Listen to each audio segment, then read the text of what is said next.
सोलापूरच्या ग्रामीण भागात शेतकरी आणि शेतमजूर वर्गात अखिल भारतीय किसान सभेच्या माध्यमातून पक्ष आणि संघटना बांधणीचे काम अत्यंत प्रामाणिकपणे व मेहनतीने करणारे लढाऊ कार्यकर्ते डॉक्टर शिवानंद झळके यांचे आकस्मिक निधन होणे ही अत्यंत वेदनादायी आणि अस्वस्थ करणारी बाब आहे।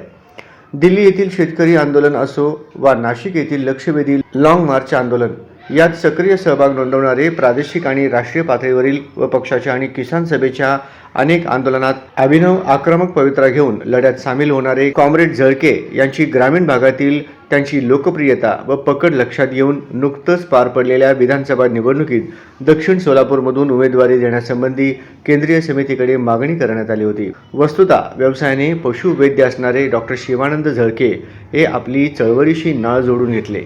उत्तम संघटन कौशल्य, प्रभावी वक्तृत्व, कृषी विषयक व शासकीय धोरणाबाबत अभ्यास असणारा उगवता तारा यांच्या अचानक एक्झिटमुळे संघटनेत मोठी पोकळी निर्माण झाली असून झळके त्यांच्या कुटुंबियावर झालेल्या या आघातात पक्ष पूर्णतः पाठीशी असून त्यांना जड अंतकरणाने अखेरची लाल सलामी ज्येष्ठ नेते माजी आमदार नरसय्या आडम मास्तर यांनी दिली। भारताचा कम्युनिस्ट पक्ष मार्क्सवादीचे जिल्हा समिती सदस्य तथा अखिल भारतीय किसान सभेचे जिल्हाध्यक्ष डॉक्टर शिवानंद झळके यांचा 15 डिसेंबर रोजी पहाटे 3:30च्या सुमारास हृदयविकाराच्या तीव्र झटक्याने निधन झालं।